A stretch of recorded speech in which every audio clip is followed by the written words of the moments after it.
bien remercier tout d'abord déjà la mairie de Versailles, à la fois Madame Amadil et puis la mission jeunesse pour leur soutien, également Madame Palacios et Monsieur Linder pour leur soutien également et leur aide précieuse.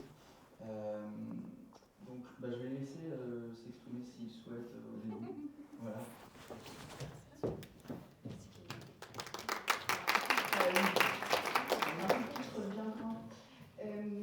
Oui, alors déjà, merci à tous d'être présents.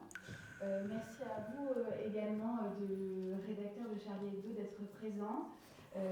Merci surtout aux jeunes qui ont décidé de bousculer un petit peu l'organisation et présenter et organiser cet événement. On en parlait avec le début ce matin et avec le maire. Et on est très fiers d'avoir des jeunes aussi engagés qui ont envie de secouer, de s'interroger sur des questions tellement importantes. Alors merci à tous déjà de faire partie du public. Merci aux enseignants qui ont répondu à cette conférence. Et puis un grand bravo aux équipes du lycéen et à Clément et Anastasia pour l'organisation de cet événement. On espère que vous êtes contents aussi d'être dans un bâtiment de la mairie qu'on vous présentera. Et voilà. Et donc un grand bravo aux jeunes. Je suis très fière, en tant qu'élue à la jeunesse, de me dire qu'on a des jeunes qui se bougent et qui sont incroyables à Versailles. Donc un grand bravo à vous. Merci beaucoup.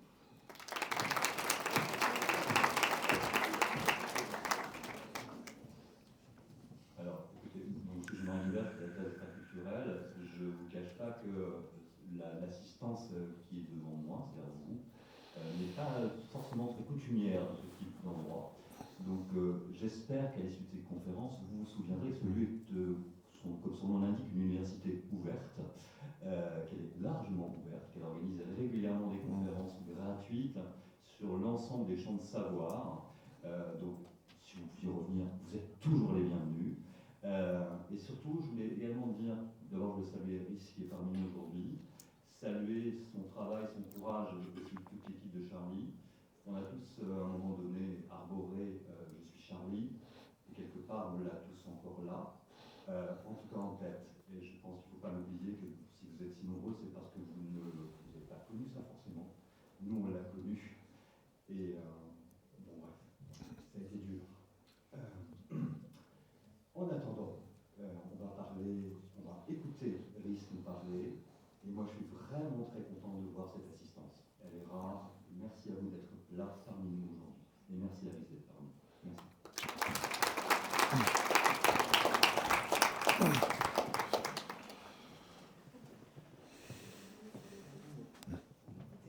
On me laisse la parole. Donc, je vais la prendre. Julie Palacios, directrice de l'Université ouverte. Je suis également extrêmement ravie de vous accueillir au sein de l'établissement que vous connaissez peut-être ou que vous ne connaissiez pas. Comme on dit, on n'a pas forcément l'habitude de voir un public aussi jeune parmi nous, donc doublement ravie. Je vous invite, alors je ne sais pas si vous l'avez vu à l'entrée, mais à la sortie après la conférence, écoutez, prenez ce petit document, lisez-le, vous trouverez sûrement des activités qui peuvent aussi vous intéresser. Théâtre, photo, écriture, cours de langue. On propose un panorama d'activités assez large et varié, et surtout nous nous adressons à tout type de public. Donc voilà, on a peut-être que certains d'entre vous me connaissent parce que vos parents, grands-parents sont inscrits chez nous, mais voilà, pas que, on a aussi des cours pour les enfants, pour les plus jeunes, donc vous trouverez sûrement de quoi occuper vos temps de loisirs ou voilà, tout simplement aussi dans une volonté d'apprentissage tout au long de la vie, de continuer à apprendre en dehors du cadre du lycée. Voilà, donc ravi de vous accueillir, et puis très bonne conférence, bravo en effet à Clément et Anastasia pour cette initiative, et merci beaucoup à Rhys d'avoir accepté cette invitation. Bonne conférence à tous, bonne journée.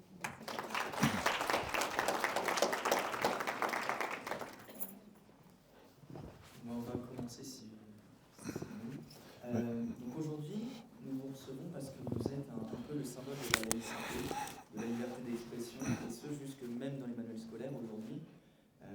Est-ce que c'est ainsi que vous voyez au sein de Charlie Hebdo, comme le symbole de la laïcité, de la liberté d'expression, un des symboles? Non, on se pense... Enfin,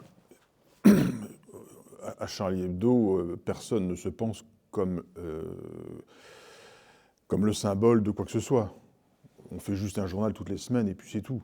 C'est les gens autour de vous qui projettent sur vous un certain nombre de choses ou qui attendent de vous certaines choses ou qui vous qualifient de symbole, mais on ne se dit pas en se levant le matin, on est le symbole de ceci ou de cela. Il vaut mieux pas d'ailleurs trop penser à ça, il faut pas trop penser à ce que les gens voient en vous. Il faut faire ce que vous êtes naturellement, vous dessinez ce que vous avez envie de dessiner, vous écrivez ce que vous avez envie de dessiner, et après les gens reçoivent ça d'une manière ou d'une autre. Mais nous, on ne se pense pas et on n'a jamais eu l'ambition d'être le symbole de quoi que ce soit. Ce serait un peu prétentieux. Voilà. Et puis, donc, nous, on ne se pense pas comme ça. Voilà. On essaye simplement de faire... Enfin, on a la chance, comme citoyen, d'avoir la possibilité de s'exprimer.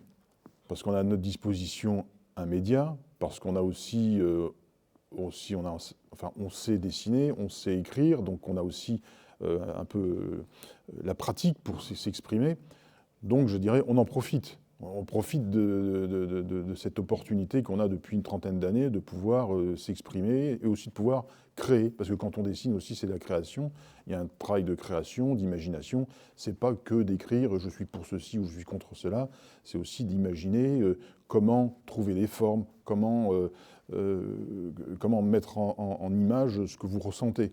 Donc il y a dans Charlie Hebdo aussi un travail artistique. Les gens qui font Charlie, ce sont souvent des plumes, des gens comme Cavana ou comme aujourd'hui Yannick Canel, des écrivains, pour lesquels l'écriture c'est important, et c'est aussi des dessinateurs qui ont du talent. Donc c'est peut-être ça aussi qui nous motive peut-être pour faire ce journal-là, pour travailler dans ce journal-là et pas dans d'autres journaux, c'est aussi la dimension un peu créative. Voilà. Donc, c'était quoi votre question déjà ? Est-ce que vous êtes considéré comme un des symboles de laïcité et de liberté d'expression ? Non, on ne se considère pas comme un symbole, voilà, c'est ça. Après, les gens en pensent de nous ce qu'ils veulent, mais ça, on ne peut pas contrôler ce que les gens ont dans la tête. Si on parle plutôt d'événements, après les attentats de 2015, ainsi qu'avec les assassinats de Samuel Paty en 2020 et de Dominique Bernard en 2023, force est de constater qu'il y a aujourd'hui dans le milieu scolaire une gêne quand il s'agit de traiter certains sujets. Ainsi, selon vous, l'école a-t-elle encore cet impact fort qu'on lui connaissait dans l'acquisition par les élèves de la laïcité, la liberté d'expression, de conscience, etc. Est-ce que l'école porte toujours le même poids dans cette formation ? En fait, toutes ces questions-là, j'ai l'impression qu'elles sont un peu nouvelles pour l'éducation nationale. Quand j'étais au collège ou au lycée, on ne parlait jamais de laïcité, ce n'était pas un sujet qui préoccupait. On ne parlait pas de liberté d'expression, c'était des sujets qui n'étaient pas présents. Pourquoi ? Parce que, au collège ou au lycée, il y avait peut-être des petits journaux lycéens ou à peine. La question de la liberté d'expression ne se posait pas dans le cadre du lycée. La question de la laïcité ne se posait pas non plus. Donc on n'avait pas ces inquiétudes-là. Et je pense que l'éducation nationale, à l'époque, n'était pas confrontée à ça comme aujourd'hui. Depuis, qu'est-ce qui s'est passé ? On a vu effectivement des événements tragiques qui ont fait un peu effet de loupe, qui ont mis en évidence une évolution de la société, qui ont mis en évidence que pour un certain nombre de personnes, la liberté d'expression, c'était pas évident, que la laïcité, c'était pas évident. Et donc, on a découvert peu à peu, à travers des événements tragiques, que ce soit ce que Charlie a connu ou d'autres, qu'en fait, c'était plus une évidence pour tout le monde, ça. Quand je vous disais qu'à l'époque du collège ou du lycée, on ne parlait pas de ça, c'est parce qu'en fait, c'était acquis. Il n'y avait pas de débat sur la laïcité parce que c'était même pas un sujet de débat, en fait. C'était pas un sujet de préoccupation. Même chose pour la liberté d'expression. On n'avait pas l'impression de vivre dans un pays où la liberté d'expression était menacée.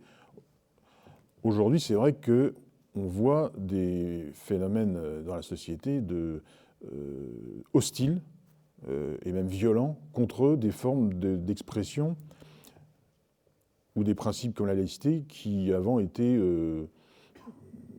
qui étaient pas remis en cause. Donc c'est vrai qu'aujourd'hui, l'institution de l'éducation nationale, elle est en première ligne, beaucoup plus qu'elle ne l'a été. Et c'est vrai que c'est pas évident, quand on est prof ou même lycéen, de se retrouver avec sur les épaules la responsabilité de défendre la laïcité, de défendre la liberté d'expression. C'est quand même des choses qui sont lourdes. Déjà, quand vous faites un journal, c'est pas évident. Alors c'est vrai que quand on est prof, je pense que quand on fait ses études de prof, on se dit pas un jour, je vais être en première ligne pour défendre la laïcité. C'est pas ça que vous pensez. Je sais pas, vous êtes prof d'histoire, de maths, vous pensez à votre matière, vous pensez pas à ça. Là, c'est vrai qu'on a l'impression que les profs aujourd'hui, ils ont une mission supplémentaire et qui est quand même assez lourde de défendre ces valeurs dans leur classe. Ce pourquoi ils n'ont peut-être pas été préparés non plus. Donc, je crois que nous, ce qu'on essaye de faire à Charlie, enfin, je pense que ce que la société doit faire, c'est aussi d'abord d'aider les profs et de faire en sorte qu'ils ne se sentent pas seuls et qu'ils soient soutenus. Et puis, tout ne peut pas reposer sur les profs. Le débat sur la laïcité, les valeurs de la laïcité et de la liberté d'expression, c'est tous les acteurs de la vie sociale, culturelle, politique qui doivent les défendre, et pas uniquement les profs. Voilà, c'est vraiment quelque chose de collectif. Voilà, si je puis dire. L'attentat de janvier 2015 a été un événement pour l'ensemble de la rédaction de Charlie Hebdo, un peu plus traumatique, et a été pour la plupart d'entre nous lycéens notre première expérience face à la barbarie. Comment la rédaction a réussi à poursuivre ses activités? Comment arrive-t-on à se soigner d'un tel événement? Comment on arrive à continuer? En fait, quand on traverse ce genre d'événement, enfin quand on est impacté par ce genre d'événement, je dirais que c'est un peu comme quand vous jetez une pierre dans l'eau, il y a des cercles, il y a des ondulations qui se propagent autour de l'événement. Je dirais qu'un événement comme ça, il y a plusieurs cercles autour de vous qui se mettent en place. D'abord, il y a votre cercle personnel, le plus intime, comment vous, ça vous impacte personnellement, physiquement, moralement. Ensuite, il y a le cercle de votre famille, vos proches. Ensuite, autour, il y a le cercle, vous sortez de votre famille, il y a le cercle de la rédaction. Il y a le cercle du journal. Puis après, vous sortez du journal, il y a le cercle de la société. Vous voyez autour de vous comment ça impacte la société. Et il y a même encore un cercle encore plus large, c'est au niveau international. C'est-à-dire que même au niveau international, vous apercevez que ça impacte aussi à l'étranger. Donc vous êtes au milieu de plusieurs cercles concentriques. Et je crois que pour ne pas devenir fou, parce que c'est la question qui hante un peu quand on sort d'un événement comme ça, moi j'essaie toujours de bien comprendre dans quel cercle que j'étais. Voilà, c'est tel problème, est-ce que c'est un problème personnel, est-ce que c'est un problème familial, est-ce que c'est un problème qui est lié à la rédaction, est-ce que c'est un problème qui se situe au niveau national ou international. Donc il faut avoir les idées claires sur ce qui se passe autour de vous pour rester rationnel en fait. Parce que c'est vrai qu'on n'est pas préparé à subir une telle violence. Et certains ont traversé ça plus difficilement. D'autres, je ne vais pas dire plus facilement, mais ont réussi à surmonter ça par tout un tas de processus personnels. On se trouve toujours un peu des issues de secours. Enfin, on se cherche un peu des bouées de sauvetage pour pas se sentir seul, pour pas se sentir perdu là-dedans. Donc chacun a un peu ses stratégies pour surmonter tout ça. Et quand on discute entre nous, bon, parfois on a un peu les mêmes réactions, les mêmes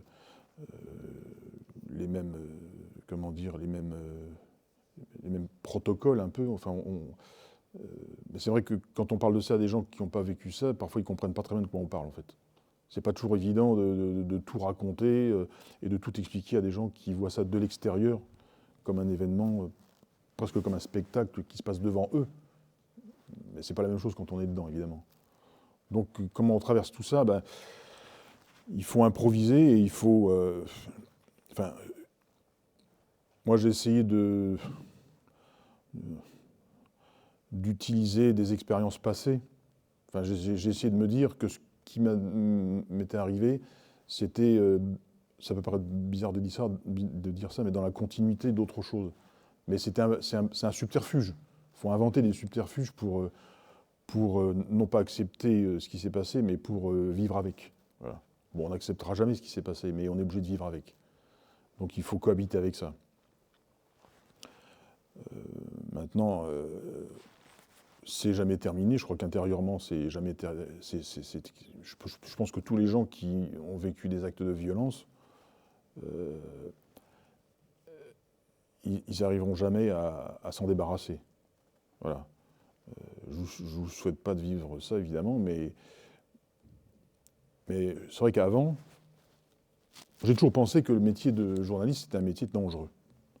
J'ai jamais considéré que c'était un métier pépère où on restait dans une rédaction devant son ordinateur à regarder Google et à chercher des infos sur Internet. Quand vous faites le métier de journaliste, même de dessinateur de presse, même de dessinateur satirique, vous allez en reportage, vous vous déplacez, vous allez voir des gens, puis vous vous retrouvez parfois dans des situations qui peuvent être dangereuses, où vous avez des gens, tout le monde ne vous attend pas. Hein. Il y a des gens, vous allez à l'étranger, vous allez dans des pays où vous allez dans des pays où vous n'avez pas l'état de droit qu'il y a ici.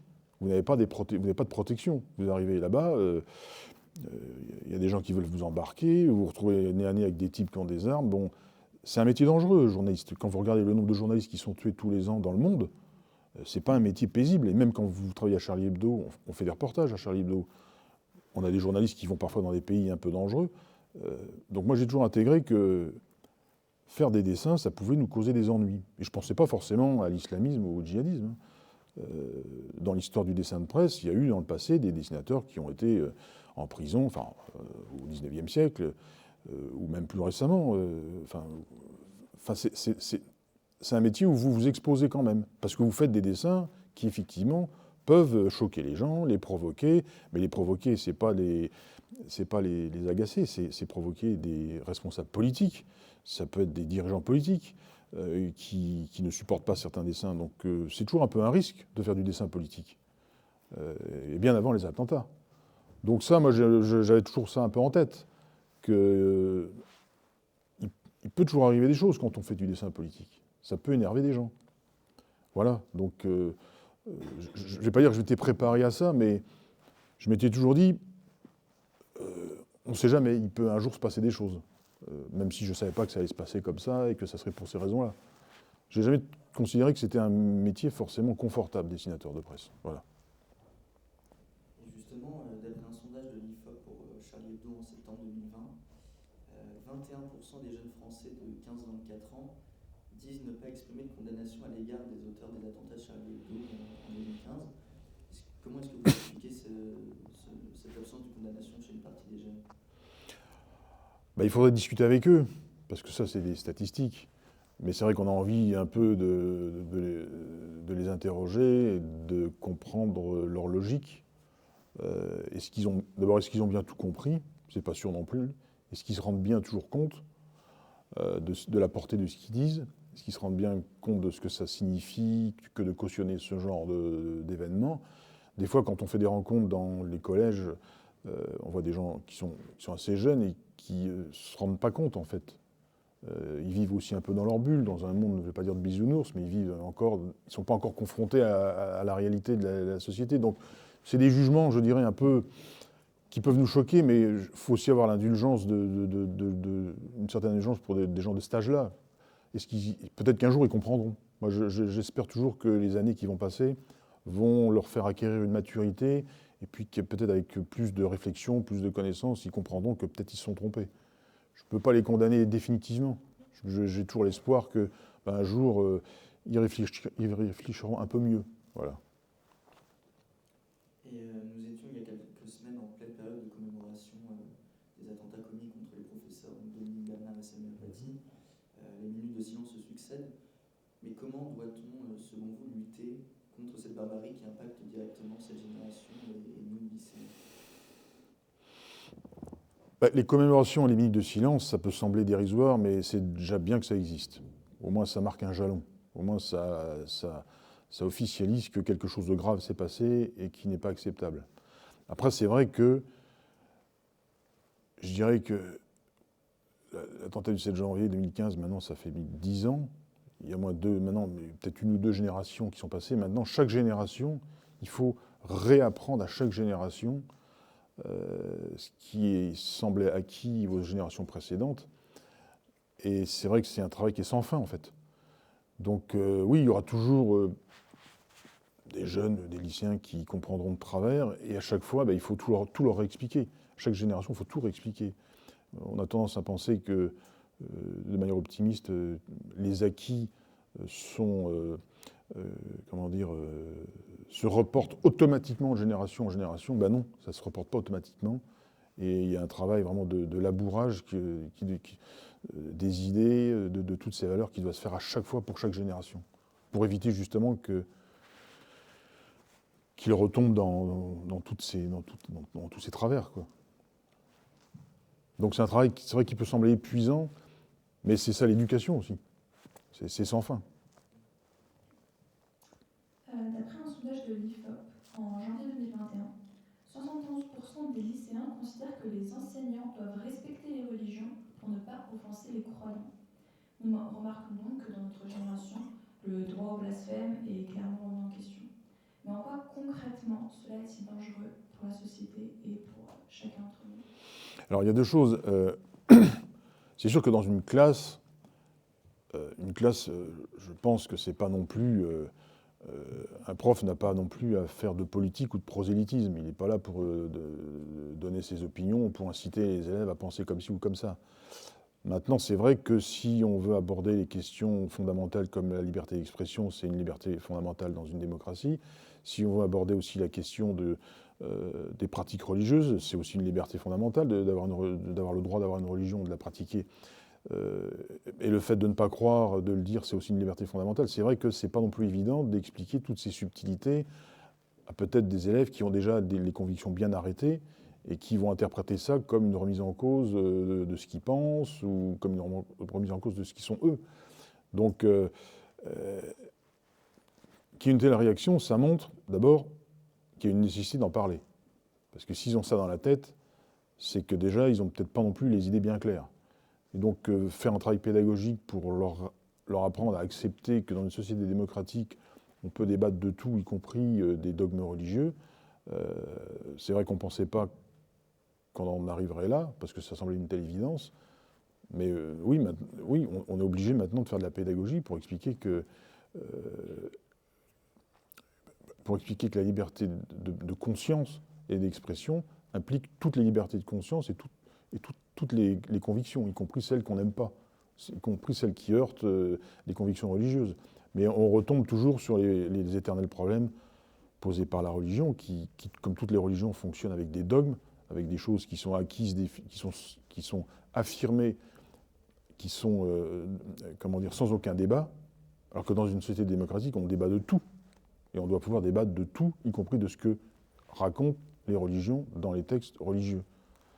Et ça, c'est vrai que c'est un peu étonnant d'en arriver à réaffirmer ce droit à discuter de ce que disent les textes religieux. On a le droit de ne pas être d'accord. D'ailleurs, ce qui est drôle, c'est que quand vous écoutez les grandes religions monothéistes, que ce soit le christianisme, l'islam ou le judaïsme, aucune n'est d'accord entre elles. Donc ce sont les premières entre elles à se désavouer ou à se critiquer ou presque à blasphémer entre elles en disant que telle religion se trompe sur tel point, que telle autre religion se trompe sur d'autres points. Donc les religions entre elles sont les premières à se critiquer entre elles. Donc pourquoi ne pas le faire nous aussi? Voilà.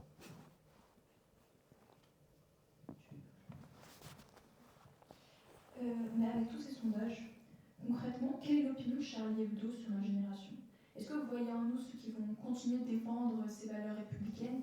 Au contraire, est-ce que vous avez plutôt la perception d'une génération qui régresse en quelque sorte dans ces acquis-là, sur le fait que justement on a du mal à interpréter le droit au blasphème, la laïcité et même la liberté d'expression en général? Ben en fait, comme je l'ai évoqué un peu avant, c'est vrai que votre génération, elle est confrontée à des problèmes quand même assez lourds. On vous demande de réfléchir à des sujets qui ne sont pas évidents, auxquels nous, on ne nous demandait pas de réfléchir. Donc c'est pas non plus évident pour des jeunes de 14-15 ans de penser à ces questions-là, surtout si on n'a pas les références culturelles, historiques, religieuses, qui ne sont pas évidentes.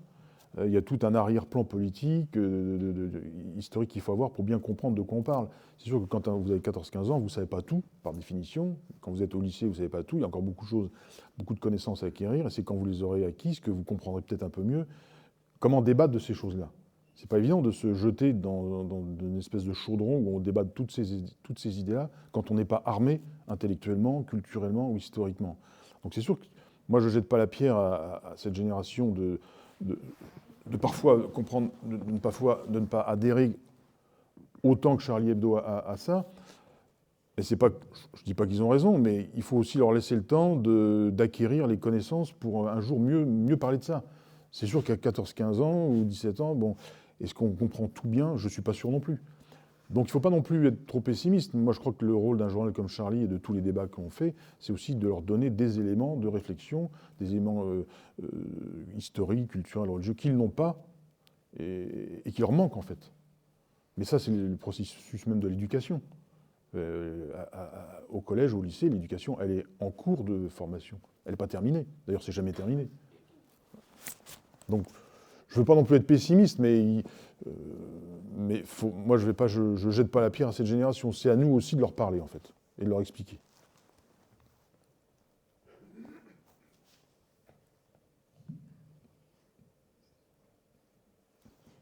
De façon générale, les jeunes et Charlie Hebdo partagent les mêmes préoccupations féministes et écologiques. Et on remarque un écart croissant entre, comme on l'a dit précédemment, entre la façon de faire et de penser des jeunes et celle de Charlie. Est-il nécessaire de réconcilier Charlie et les jeunes pour mieux agir en faveur du féminisme, de l'environnement, mais aussi de la liberté d'expression, de la laïcité, etc.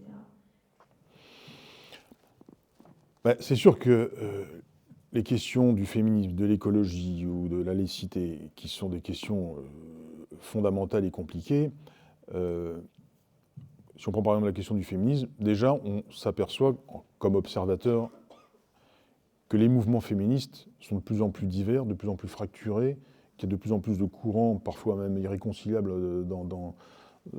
entre les mouvements féministes.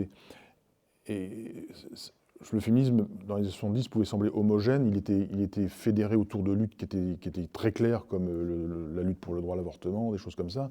Aujourd'hui, il est fracturé, il part un peu dans tous les sens. Quand vous discutez avec des féministes historiques qui sont dans ces luttes-là depuis des années, elles-mêmes, parfois, elles perdent un peu le fil de ce qui est devenu le féminisme. Aujourd'hui, il y a des féminismes. Il n'y a plus un féminisme, il n'y a plus le féminisme, il y a des féminismes qui correspondent à des courants de pensée politiques différents. Donc nous, Charlie Hebdo, comment est-ce qu'on se positionne là-dedans? Nous, on a une position, que ce soit pour le féminisme, mais pour d'autres questions, qui est plutôt universaliste. Voilà, c'est plutôt, on est dans le courant du féminisme universaliste. C'est vrai qu'on n'est pas dans... On se méfie de cette tendance à enfermer, à créer des féminismes liés à des origines, à des traditions culturelles différentes. On pense, nous, que c'est des impasses. Voilà. Mais voilà, on est au cœur des débats sur le féminisme. Donc nous, on défend notre point de vue, mais au cœur d'un débat qui est beaucoup plus large que Charlie Hebdo. C'est sûr que, quand vous dites les jeunes, qu'est-ce que les jeunes comprennent à Charlie Hebdo, mais sur la question du féminisme, mais qu'est-ce que les jeunes comprennent au féminisme tel qu'il est actuellement? C'est pas seulement à travers Charlie Hebdo. Nous, on est juste une voix au milieu de plein d'autres voix. Donc, là aussi, c'est... que ce soit sur la lutte antiraciste, que ce soit sur la lutte contre les discriminations, que ce soit la lutte pour les valeurs féministes, aujourd'hui, tous ces débats-là sont traversés par des fractures profondes dont on ne voit pas très bien comment un jour elles pourront être résolues, comment on pourra à nouveau refédérer des luttes féministes autour de choses justement fédératrices et unificatrices. La lutte antiraciste, ça part dans tous les sens. C'est de plus en plus inaudible. C'est vrai que c'est compliqué aujourd'hui de rendre clair et lisible ces valeurs-là qui pourtant semblaient simples à comprendre et qui sont de plus en plus complexes. Bon, nous, on défend notre point de vue, mais au milieu d'un débat qui est plus large que Charlie Hebdo. Après, viennent vers Charlie Hebdo ceux qui pensent comme nous. Maintenant, si ça ne leur plaît pas, qu'est-ce que vous voulez, ils ont le droit aussi d'aller ailleurs. Mais comme je le disais précédemment, peut-être qu'un jour, ils se rendront compte qu'ils s'étaient peut-être trompés aussi. Nous, on mise sur le temps. Voilà. Il faut du temps pour évoluer. Et justement, on voit que l'écologie elle a pris une place importante aujourd'hui, notamment dans notre génération. Est-ce qu'il est plus compliqué aujourd'hui de trouver de la satire à ce sujet, notamment au vu des nombreuses tensions que cela crée, cela suscite dans la société, par exemple concernant le nucléaire? Alors, l'écologie... Bon, Charlie Hebdo a été créé en 1970, ça a été un combat, ça fait partie de l'identité du journal depuis 1970. puisque un des membres du journal à l'époque, qui s'appelait Pierre Fournier, il avait organisé une des toutes premières manifs contre une centrale nucléaire, la centrale nucléaire de Bugey. Je crois que c'était en 71 ou quelque chose comme ça, 73. Donc Charlie Hebdo, dès le départ, a été... c'est plus qu'un compagnon de route de l'écologie. Je crois même qu'on peut dire que le Charlie Hebdo a formé toute une génération d'écolos.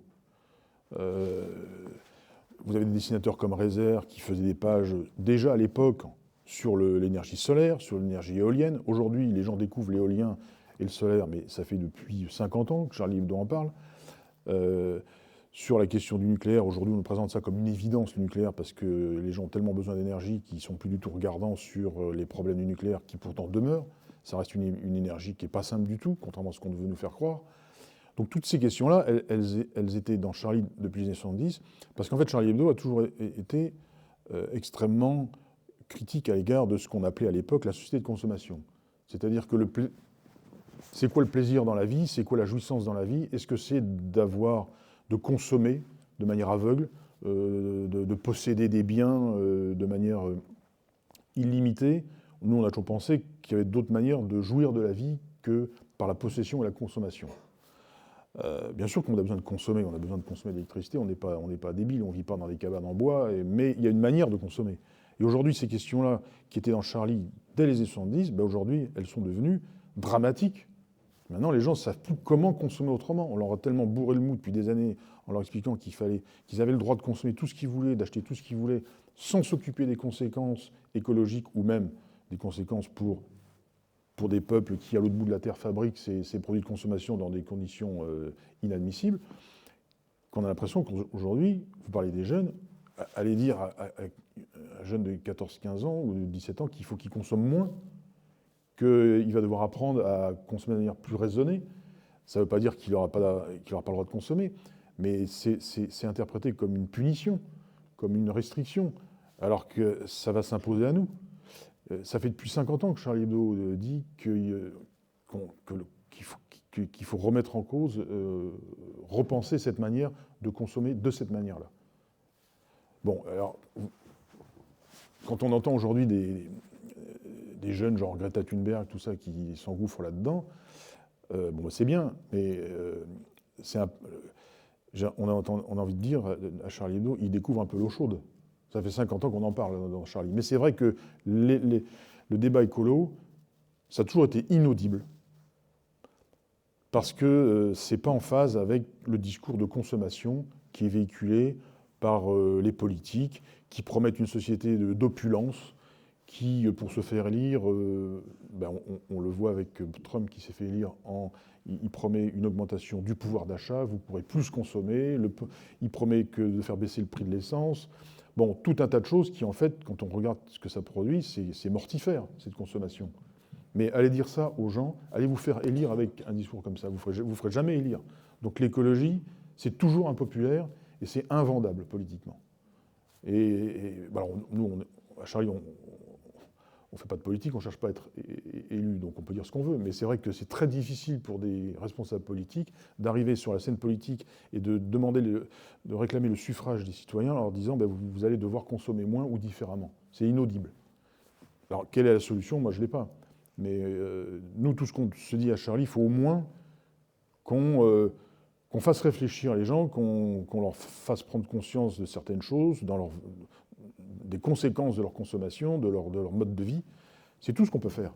Et c'est vrai qu'au niveau, on n'est pas non plus dans une société totalitaire, on ne peut pas empêcher les gens de faire ce qu'ils ont envie de faire. Mais quand on voit qu'aujourd'hui, les gens continuent de consommer comme si de rien n'était, en pensant que tout va se résoudre automatiquement, alors que rien ne va se résoudre automatiquement, et qu'on voit que les conséquences du réchauffement climatique sont de plus en plus meurtrières, c'est pas simplement qu'il fait un peu chaud ou un peu froid, c'est que ça tue des gens, et que ça va tuer de plus en plus de gens. Nous, on peut juste le signaler, on ne peut pas faire plus. Maintenant, c'est vrai, quand vous avez 14-15 ans, vous voulez avoir devant vous un avenir radieux, plein de jouissances. Tenir ce discours, c'est un discours qui peut sembler un peu restrictif, frustrant, mais c'est le seul discours honnête qu'on peut avoir. Voilà. Et malgré le passage de MeToo il y a quelques années et les débats de société qui évoluent depuis des années maintenant, dans la société notamment, est-ce que vous constatez une évolution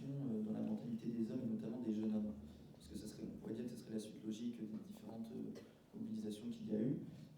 Mais avec par exemple la tendance Tana sur TikTok, dont vous avez peut-être entendu parler, et dont parlait une de vos rédactrices le 30 septembre, justement, ça serait légitime de se poser la question. C'était Lorraine Redaud, qui parlait dans un article du 30 septembre, et qui dénonçait notamment la stupidité misogyne des préados. Ah oui. Est-ce que vous pensez que la mentalité du coup a évolué là-dessus? Ça, c'est à vous de me le dire. Hein. Moi, je sais pas. Hein. Bah, la stupidité misogyne des ados, moi, je vais pas vous dire qu'à notre époque, on était plus malin. Hein. Je vais pas faire le malin en disant c'était mieux avant.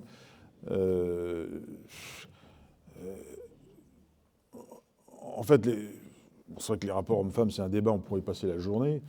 Mais c'est vrai que c'est d'abord des rapports humains. C'est comment on se rend compte, comment on se comprend, comment on entre en relation.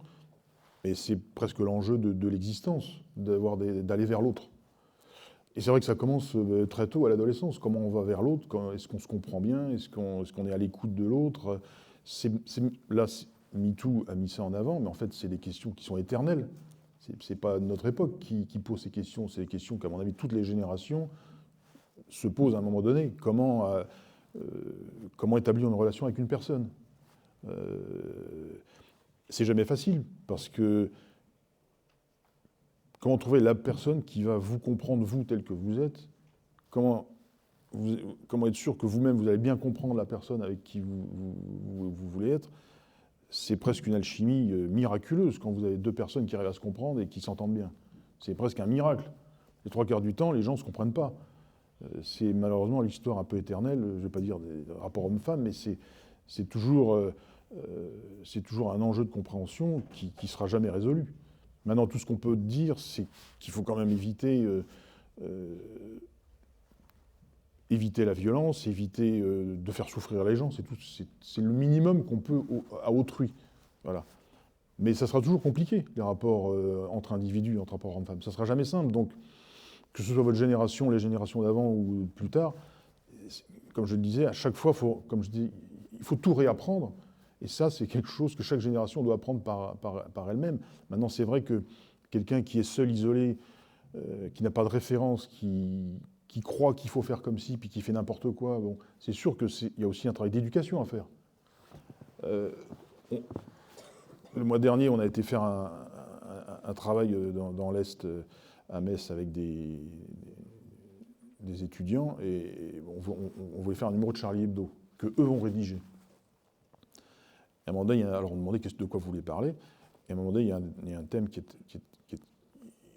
nous ont demandé d'aborder, c'est mais comment on fait? En fait, ils nous ont expliqué qu'en fait, les filles, les garçons ne savent plus comment aller vers les filles. Ils ont peur de faire des conneries, puis de se retrouver sur les réseaux sociaux. Bon. Donc, on a l'impression qu'il y a une peur vraiment d'aller l'un vers l'autre. C'est quand même assez incroyable. Et ça, je crois que c'est un peu nouveau quand même. Comment rétablir des relations de confiance entre les filles et les garçons sans que ça finisse par des drames ou des choses déplorables? C'est vrai que c'est un peu sidérant de voir que ça angoisse à ce point les jeunes générations. Bien sûr que c'est toujours une question qu'on s'est toujours posée pour les générations d'après, mais que ce soit angoissant à ce point-là, du coup ça devient angoissant aussi. Franchement, on les plaint. On devrait pouvoir avoir des relations, je veux dire, apaisées et pas d'être dans un rapport paranoïaque.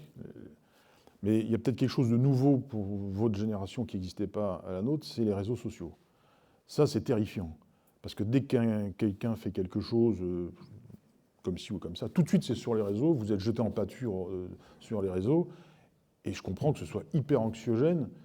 Si vous voulez avoir une relation avec une personne, puis que ça ne se passe pas bien pour X raison, puis qu'après la personne en parle sur les réseaux sociaux, vous êtes jeté en pâture aux yeux des autres, c'est sûr que c'est hyper violent. Donc vous dites, mais comment est-ce que je vais faire pour avoir des relations normales, équilibrées? Comment ne pas être parano dans cette ambiance-là? Donc les réseaux sociaux, à mon avis, c'est vraiment une tragédie pour votre génération. Ça ne vous aide pas du tout. Ça vous enfonce, à mon avis. Bon. Vous avez publié, on va parler un peu de caricature quand même. Vous avez publié le 16 octobre une caricature citant la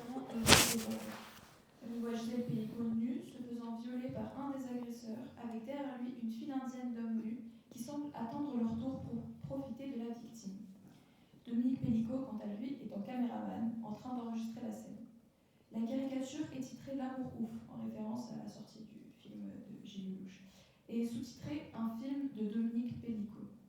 Cette caricature a fait réagir les internautes français et même étrangers, exprimant un dégoût total face au dessin. Et il vous accuse notamment d'alimenter la culture du viol et d'humilier Gisèle Pellicot et les victimes de viol en général. En voyant cela, nous pouvons clairement supposer que Charlie Hebdo n'a pas réellement renvoyé l'image du journal féministe qui se déclare être, et qui l'est au fond.